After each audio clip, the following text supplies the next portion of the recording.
جو نقصان سامراجی قوتوں نے فتح یافتہ لوگوں کے ورثے کو پہنچایا ہے وہ ناقابل تلافی ہے۔ اس کے علاوہ نسلی یادداشت ایک مجموعی مال خانہ ہے جس کو وقت اور تاریخ ختم نہیں کر سکتے۔ میکسیکو اور پیرو میں اسپینیئرڈز نے دور تک پھیلی ایزتیک اور انکا مملکتوں کو 16ویں صدی کے ابتدائی حصے میں فتح کیا اور وہ لاکھوں لوگوں کے حاکم بن گئے۔ پیپل بلز نے ان لوگوں کو پاک کیا اور کفر سے عیسائیت کی طرف لایا اور ان پر اپنی زبان لاگو کر دی۔ یہی کچھ پرتگالیوں نے برازیل میں کیا۔ افریقہ میں برطانیہ کے لوگوں نے اور پرتگالیوں نے ولنزیدی باشندوں کو پکڑا، پابند زنجیر کیا، عیسائی بنایا اور بحری جہازوں کے ذریعے 20 ملین مردوں، عورتوں اور بچوں کو غلام بنا کر امریکہ منتقل کیا۔ ان میں سے صرف 12 ملین لوگ زندہ وہاں پہنچے۔ ان کروں پر انہوں نے خود قبضہ کر لیا اور اپنی زبان اور قانون لاگو کر دیا۔ جب اہل یورپ مشرق میں آئے تو ان کا آنا ایک اسلامی دنیا میں تھا۔ وہ مسلمانوں سے اس وقت سے خائف تھے جب سے مسلمانوں نے 18ویں اور 19ویں صدی میں اسپین، سسلی اور فرانس کے کچھ حصوں کو فتح کیا تھا۔ اسلام ان کے لیے خوف، تباہی اور قابل نفرت وحشیوں کے برے گروہ کی علامت بن چکا تھا، جیسا کہ ایڈورڈ ڈبلیو سیڈ اپنے کانٹے دار تجزیے میں کہتا ہے جس کا نام اورینٹلزم ہے، یورپ کے لیے۔ وہ جاری رکھتے ہوئے کہتا ہے، اسلام ایک نہ ختم ہونے والا زخم ہے، حتیٰ کہ 17ویں صدی کے آخر تک عثمانی خوف ان کی طاق میں رہا۔ یہ عیسائیت کی تہذیب کے لیے ایک مستقل خطرہ بنا رہا۔ اہل برطانیہ انڈیا میں 17ویں صدی کے آغاز میں آئے جب مغل زور میں تھے۔ یہ اہل برطانیہ پرتگالیوں جو کہ 1498 میں کیلیکٹ میں عیسائیوں اور مصالحوں کی تلاش میں آئے تھے ان کی پیروی کرتے ہوئے یہاں پہنچے، جن کی پیروی ولنزیدی لوگوں نے کی اور 1595 میں مشرق میں ایک بحری بیڑا بھیجا۔ عظیم مغلوں کے دور میں اہل برطانیہ نے اپنی تجارت کو توسیع دی اور اپنے مخالف پرتگالیوں، ولنزیدیوں اور فرانسیسیوں کا مقابلہ کیا۔ ان کی ریاستوں کی سرحدیں ممبئی کے جزیرے میں اور مدرس شہر میں چند ایک میلوں تک پھیلی ہوئی تھیں۔ چند ایک فیکٹریاں اور گودام ایک مضبوط چوکی کے ساتھ جو کہ 1625 میں ارمگون میں قائم ہوئی تھی، خلیج بنگال میں تھے۔ 1707 میں اورنگزیب کی وفات کے 50 سال بعد تک انگریز تاجر لڑائیوں اور پالیسیوں سے دور رہے کیونکہ تجارتی طور پر عیار مگر کمپنی کے ملازمین پالیسیوں اور جنگ کے لیے تیار نہ تھے۔ مگر 1757 میں پلاسی کی جنگ کے بعد اور احمد شاہ ابدالی کے دلی کو قبضہ میں لے لینے کے بعد جب مغلیہ طاقت زوال پذیر ہونے لگی تو عیار اور چلاک راہزن و امیر کلیو نے ایسٹ انڈیا کمپنی کی فورسز تیار کیں۔ اس نے کمپنی کے تجارتی کردار کو جنگ کے حاکموں میں تبدیل کر دیا۔ احمد شاہ ابدالی افغانی فوجی سالار تھا۔ 1764 میں بیکسر کی کامیاب جنگ کے بعد اور 1765 میں شاہ عالم سے بنگال کے تمام آمدنی کے ذخائر لینے کے بعد اہل برطانیہ انڈیا پر قبضہ کر سکتے تھے اور 1816 میں وہ حقیقی طور پر قبضہ کرنے میں کامیاب ہو گئے۔ اپنی کامیابی سے پھولے نہ سمانے کے باوجود اہل برطانیہ مذہب کی چھپی ہوئی آگ سے خوف زدہ تھے جس کو شاہ ولی اللہ 1703 سے 1762 نے اپنی تحریک سے دوبارہ زندہ کیا تھا۔ دلی کے عظیم عالم اور مذہبی رہنما جو کہ 1730 میں حجاز گئے اور وہاں انہوں نے یورپ، افریقہ، ایران اور ترکی کے حالات اور یورپی سلطنت کو پڑھا۔ انہوں نے تنزلی کے لمبے سایوں کو مسلم دنیا پر پھیلتا دیکھ لیا تھا۔ وہ 1732 میں واپس آئے اور ایک وارننگ جاری کر دی۔ کرپٹ سماجی نظام کے خلاف متنبع کرنے والے خطوط شہزادوں اور لارڈز کے نام لکھے گئے جن میں تمام فرسودہ فیوڈل آرڈرز کے انسداد کا تقاضا کیا گیا۔ ایک آگاہی تھی بیرونی طاقتوں سے ہونے والے خطرہ کے خلاف جس کو انہوں نے اس طرح سے بیان کیا: سانپ کی آنکھوں کی طرح ستارے جو اندھیرے میں چمکتے ہیں یا بچھوؤں کے ڈنگوں کی طرح۔ اگرچہ شاہ ولی اللہ نے 1761 میں احمد شاہ ابدالی کی مدد سے خفیہ طور پر بھی لکھا تھا مگر وہ مسلمانوں کو تاج کے گرد اکٹھا کرنے میں فیل ہو گئے، پرسرل اسپیئر کے الفاظ میں، ہندوستان کی تاریخ میں۔ اور انہوں نے community of the faithful looking only to God کے تصور میں پناہ لی۔ ان کی تحریک کا اثر بہت زیادہ اور دیر پا تھا، جو کہ 19ویں صدی کے آخر تک محسوس کیا جاتا رہا۔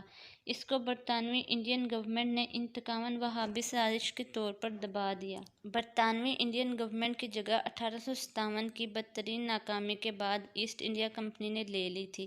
مسلمانوں سے انتقام لینے کے لیے بہت سے عالموں کو لٹکا دیا گیا یا پھر انڈمان آئیلینڈز میں تعزیراتی غلامی میں ڈال دیا گیا، جہاں سے مسلمان ان تکلیفوں سے بھی زیادہ تکلیف میں جان دیتے جو کہ الکیٹرز میں سین فرانسسکو بے میں امریکی قیدیوں نے جھیلی تھیں۔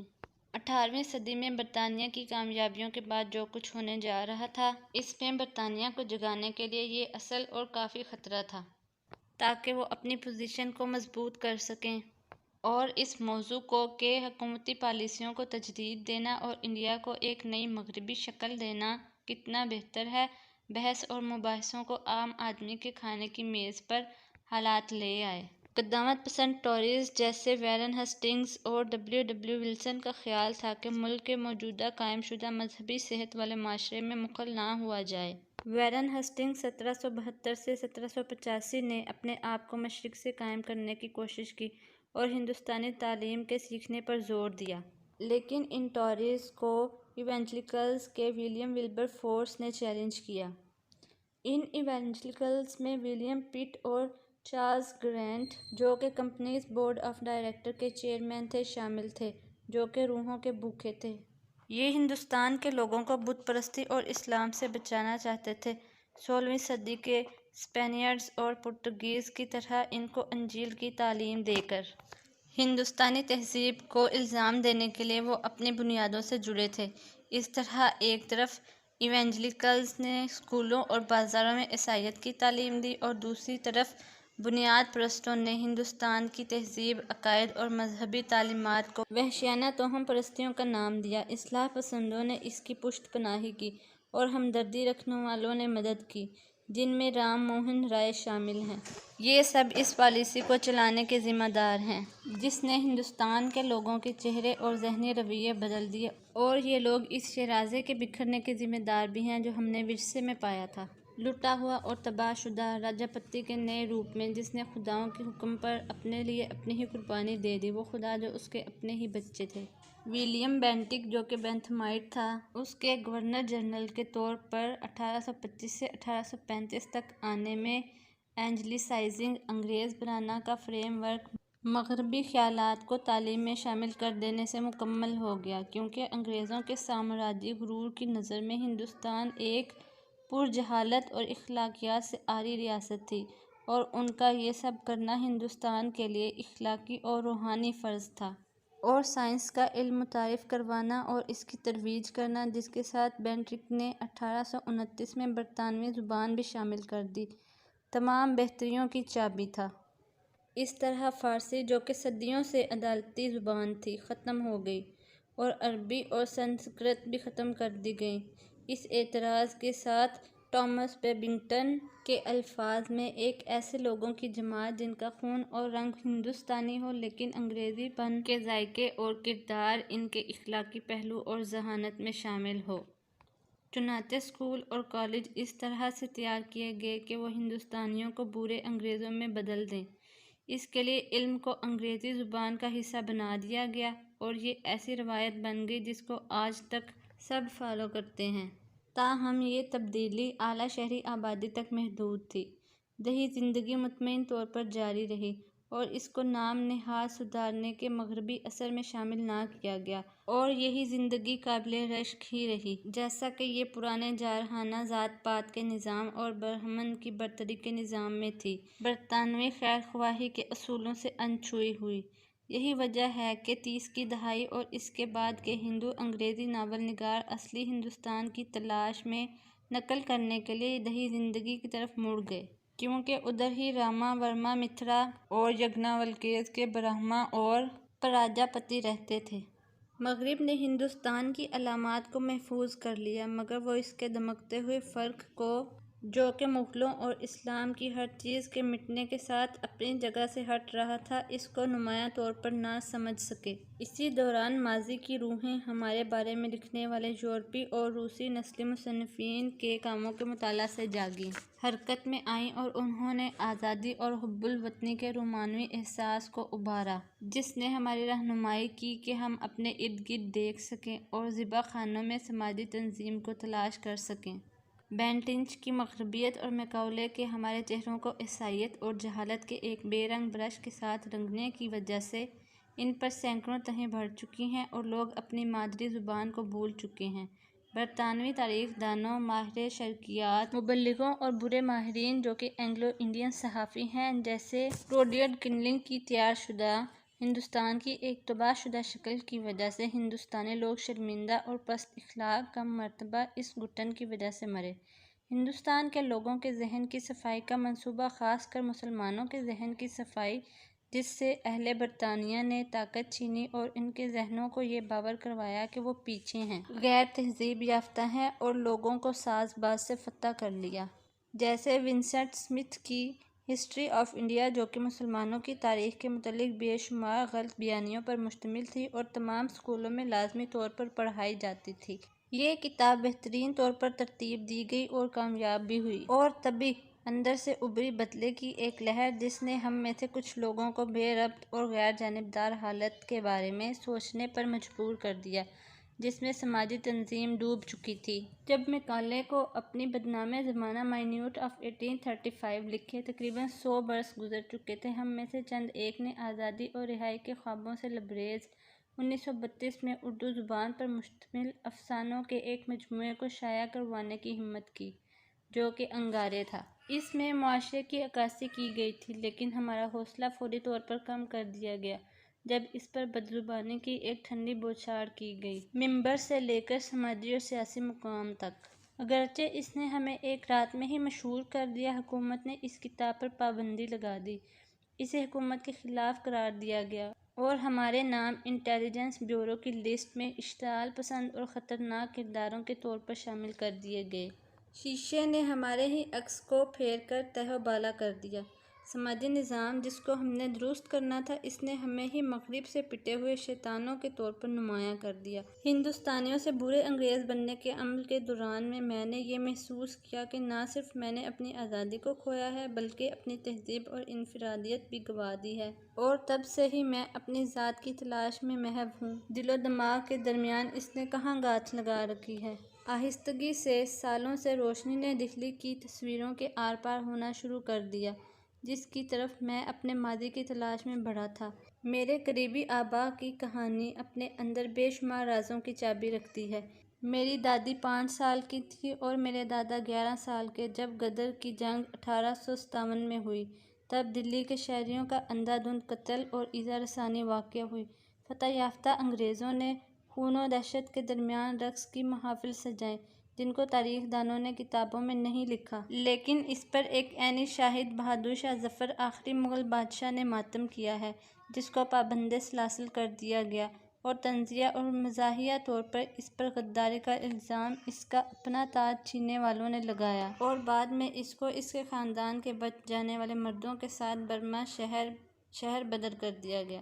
اس نے اپنی غمگین نظموں میں سے ایک میں لکھا ہے، جس کا مفہوم ہے: لٹ گئے ہیں سارے ہند کے لوگ اور ناقابل رشک ہے ان کی قسمت۔ وقت کے حکمرانوں نے جو کچھ شفاف اور آزاد دیکھا، اس سب پر تلوار چلا دی۔ دلی کی تمام مسلم آبادی کو 5 سالوں کے لیے شہر بدر کر دیا گیا، اگرچہ یہ فاتح انگریزوں کی خونی پیاس کو ٹھنڈا کرنے میں ناکافی تھا، اور پرائس ایجنسی نے ان کے گھروں کو دفن شدہ خزانوں کی تلاش میں کھودا۔ سرخ چہرے والے ٹامیز نے عورتوں سے زیب و زینت کی چیزیں لینے کے لیے ان کو تکلیف دی اور ان کی تلاشی لی، حتیٰ کہ کپڑے کے تھیلے جن میں وہ چھالیاں اور پان کے پتے رکھتی تھیں، ان کو بھی کھولا گیا، اور قیمتی چیزوں کی غیر موجودگی کی صورت میں ان بے رحم وحشیوں نے بے شرمی سے ان پر پیشاب کیا۔ ہر قسم کی تکلیف برداشت کرتے، جنگلوں میں دربدر ہوتے، دیہاتوں میں خواری کرتے، کھانے اور چھت کی تلاش میں جب وہ جلا وطنی کاٹ کر گھسیٹتے ہوئے واپس آئے، تو ان کو موسم اور ہوا کی سختی سے بچانے کے لیے کوئی چھت، کوئی دروازہ اور کوئی دیوار موجود نہ تھی۔ ان کو فقیروں اور مغلوب لوگوں کی صورت میں اپنی زندگیاں گزارنی تھیں، پیرو اور میکسیکو کے ایزٹیکس اور انکاز کی طرح جو ان سے 300 سال پہلے تھے۔ میرے افسانے ہماری گلی کے ساتھ ہی لبادہ الگ ہو گیا۔ یہ 1935 کا سال تھا۔ بینٹک اور میکاولے کے انگریزی زبان کو احکامات کا وسیلہ بنانے کے 100 سال پورے ہو چکے تھے۔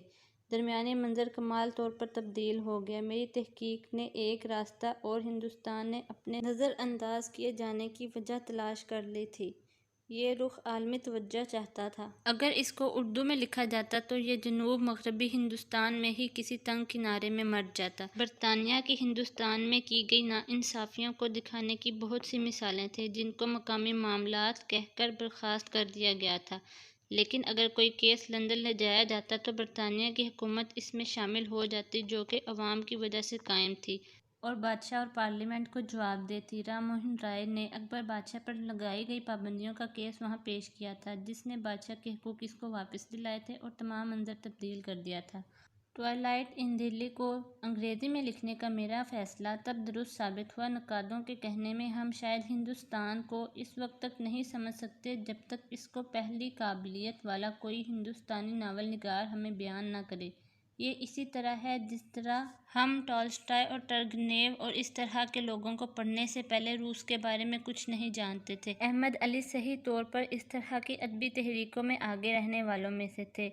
1958 میں دی آکسفورڈ ہسٹری آف انڈیا میں یہ فیصلہ دوبارہ گونجا جب اس نے ملک راج آنند، آر کے نارائن اور میرے حوالے سے کہا، یہ کہا جا سکتا ہے کہ انہوں نے ای ایم فوسٹر اور ایڈورڈ تھامسن سے یہ حق لے لیا ہے کہ وہ نئے ہندوستان کو اس کے اور دنیا کے سامنے پیش کریں اور بیان کریں۔ یہ ناول انگارے شائع ہونے کے اہم سالوں کے بعد میں نے لکھا۔ انگارے افسانوں کا مجموعہ تھا اور اس نے ہی بعد میں آل انڈیا پروگریسو رائٹرز موومنٹ اور ایسوسی ایشن کی بنیاد رکھی۔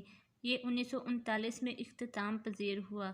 میں اس کو انگلستان میں ای ایم فوسٹر کے پاس لے گیا۔ انہوں نے اس کو بے حد پسند کیا اور آخرکار اس کو ایوری مینس لائبریری ایڈیشن کے دیباچے میں اے پیسیج ٹو انڈیا کے ساتھ شریک کر دیا اور ہوگرتھ پریس نے اسے شائع کرنے کے لیے قبول کر لیا۔ جب دوسری جنگ عظیم نے شدت اختیار کی تو مجھے ناشر کی طرف سے ایک صبح ایک خط موصول ہوا جس کے اندر ناول کے کچھ حصے گیلری پروف نکلے۔ افسوس کرتے ہوئے کہ چھپانے والوں کی نظر میں کتاب کے کچھ حصے الٹ پلٹ کرنے والے، قابل اعتراض ہیں اور ان کو چھپایا نہیں جا سکتا۔ جان لیمین جو اس وقت ہوگرتھ پریس کے ایک ڈائریکٹر تھے، انہوں نے چھپانے والوں کی حرکت پر افسوس ظاہر کیا اور مجھے مشورہ دیا کہ میں وہ حصے ناول میں سے نکال دوں، لیکن میں نہ مانا کیونکہ وہ تاریخ کے حصے تھے جو کہ 1857 کی جنگ کے متعلق تھے۔ انگریزوں کی نظر میں وہ بغاوت تھی۔ یہ حصے میر نہال کی جان کمپنی اور برطانوی راج کے متعلق رد عمل کو ظاہر کرتے تھے اور کتاب کو بنیاد فراہم کرتے تھے اور میر نہال کے کردار کو بھی ظاہر کرتے تھے۔ اس کے باوجود میں اس بات پر راضی ہو گیا کہ مسٹر فوسٹر بھی اگر ایسا ہی سمجھتے ہیں تو میں ان پر نظر ثانی کروں گا۔ جب معاملہ ان کے پاس پہنچا تو انہوں نے بھی یہ کہا کہ یہ حصے کتاب کی بنیاد ہیں اور یہ کہ وہ نہیں سمجھتے کہ ان حصوں کو ختم کیا جا سکتا ہے۔ اگر ایسا کیا گیا تو اس سے پوری کتاب خراب ہو جائے گی۔ اگرچہ اس سے لیمین کو تو تسلی ہو گئی، لیکن شائع کرنے والوں کا رویہ وہی رہا اور کتاب شائع ہونے کے امکانات ہی کم ہو گئے، اتنے کم جتنے جنگ کی وجہ سے سیاہ حالات تھے۔ ایک دن جب میں فوسٹر کے ساتھ لندن لائبریری میں گیا تو ہم ڈیسمنڈ میکارتھے سے ملے اور فوسٹر نے ان کو مسئلہ بیان کیا۔ انہوں نے اس کا ایک حل بتایا اور ورجینیا وولف کا خیال ظاہر کیا جن کا پریس میں اہم مقام تھا۔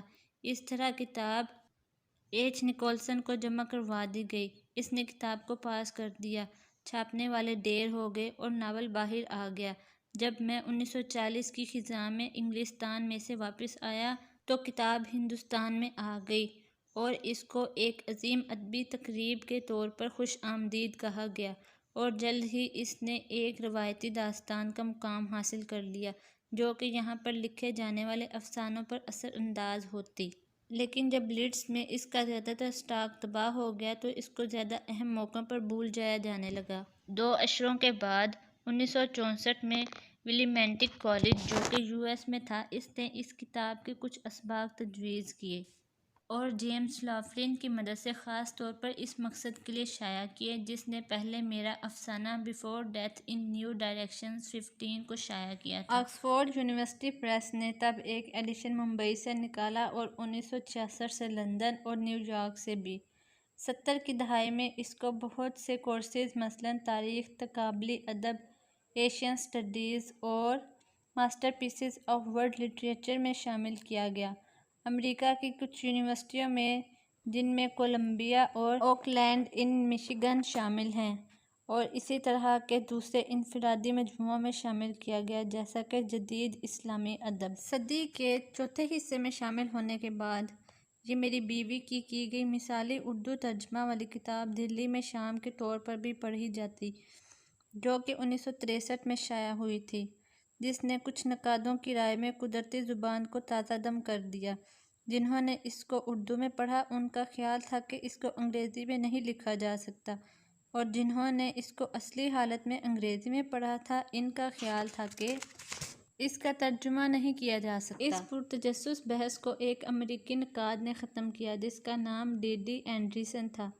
اس نے کہا، یہ ناول زبان کو ایسے دبا دیتا ہے جس طرح آرٹ کا کوئی بھی کام ہو جو واقعی اسی کا ہو، آخرکار دبا ہی دیتا ہے۔ سایوں کی دنیا میں کچھ بھی ہمیشہ ایک سا نہیں رہتا۔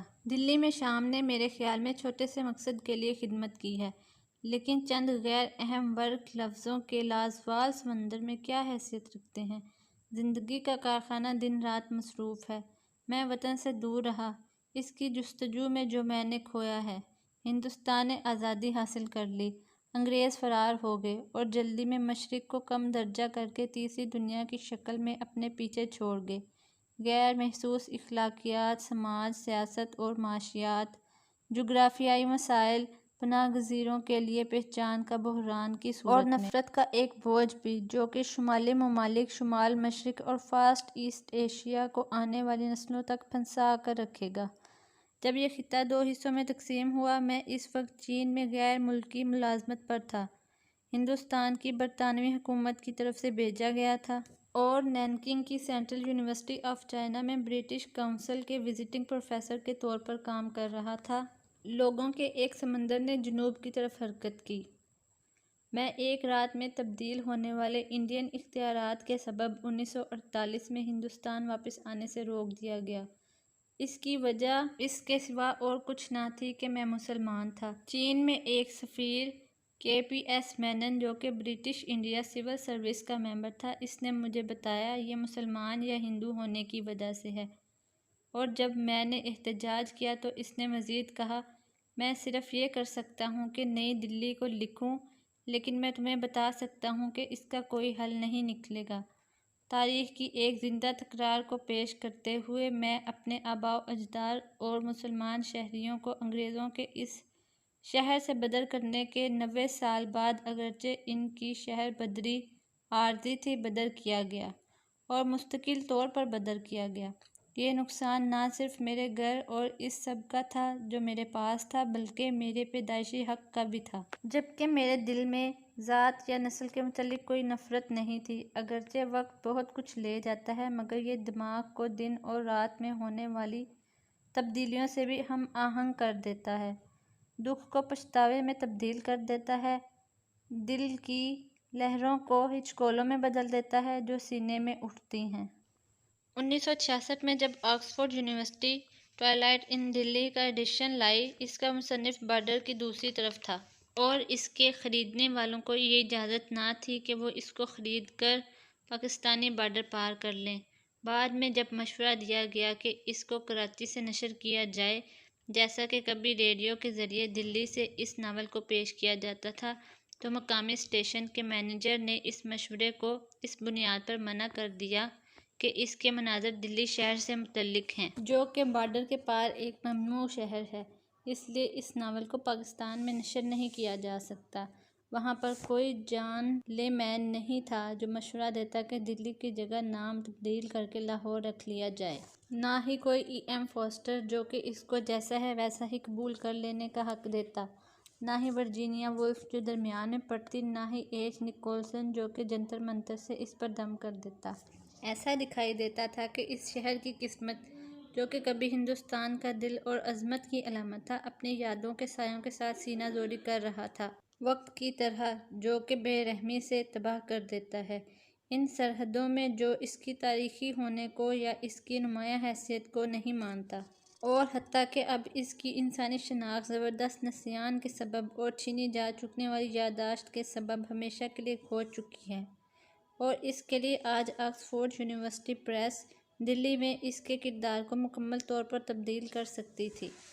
ناول کے گولڈن جوبلی ایڈیشن کے متعلق تعریفی اشتہار میں یہ کہتے ہوئے کہ یہ ایک تہذیب کو بیان کرتی ہے اور اس شہر کے مسلم برتری والے علاقوں میں طرز زندگی کو، جبکہ دی آکسفورڈ ہسٹری آف انڈیا خود کہتی ہے کہ ہندو تاریخ میں دلی کو کبھی بھی بڑی سطح پر پیش نہیں کیا گیا۔ دلی 1206 سے 1526 تک ہندوستان کے سلطانوں کا ہیڈ کوارٹر رہا، لیکن یہ کبھی بھی باقاعدہ طور پر مغل دارالحکومت نہ بنا، یہاں تک کہ شاہ جہاں نے 1648 میں آگرہ سے اپنے عدالتی نظام کو یہاں منتقل کر لیا۔ یہ اس کی نسل کے لیے عام رہائش گاہ رہا، یہاں تک کہ 1858 میں ان کی بادشاہت کا چراغ گل کر دیا گیا۔ غیر متوقع قسمت کی پامالی کے علاوہ اس تحریر میں میرا ایک مقصد یہ بھی تھا کہ ہماری قومی زندگی کی ایک صورت کو بیان کیا جائے اور ایک مکمل تہذیب کی تباہی کو بھی، ایک خاص انداز فکر اور انداز رہن کو، اور ان خوبیوں کو جو کہ اب مردہ ہیں اور گزر چکی ہیں ہماری آنکھوں کے سامنے سے۔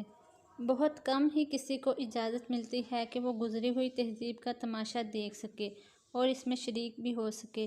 جب سے اس ناول کی اشاعت ہوئی ہے، ناول کا دلی شہر سوچ اور پہچان سے زیادہ تبدیل ہوا ہے۔ اس کی تہذیب اس کی دیواروں کے درمیان ہی پیدا ہوئی اور پھولی پھلی جو کہ آج تباہ ہو چکی ہے۔ اس کی بہترین طریقے سے محفوظ کی گئی اور حسد شدہ زبان اور گرد و پیش کی زبان کا فرق بہت سی زبانوں کی گڑگڑاہٹ کی وجہ سے ختم ہو چکا ہے، حتیٰ کہ آزادانہ میل جول کی لہر کی وجہ سے اس کی تہذیب میں جو ہم آہنگی تھی اس میں بھی خلا آ چکا ہے۔ انگریزوں نے اس شہر کی دیواروں کے پار صرف ایک اور دارالسلطنت تعمیر کیا تھا، اور موجودہ حکمرانوں نے آخری نقش قدم کو مٹا دیا ہے جس پر قدیم تہذیب کھڑی ہو سکتی تھی، اور اس کو دور لے کر جا رہے ہیں انڈرا-پرستھا کی طرف، کتاب کی پیشگوئی کو درست ثابت کرتے ہوئے۔ 7 مرتبہ دلی گر چکا ہے اور 8ویں مرتبہ بھی اپنے سابقہ نقش قدم پر ہے، تباہ ہوتا اور تعمیر ہوتا۔ زندگی فینکس کی طرح اپنے گھونسلے کے لیے ٹکڑے اکٹھے کر لیتی ہے اور ان کو آگ لگا دیتی ہے اور شعلوں میں سے پھر بیدار ہو جاتی ہے۔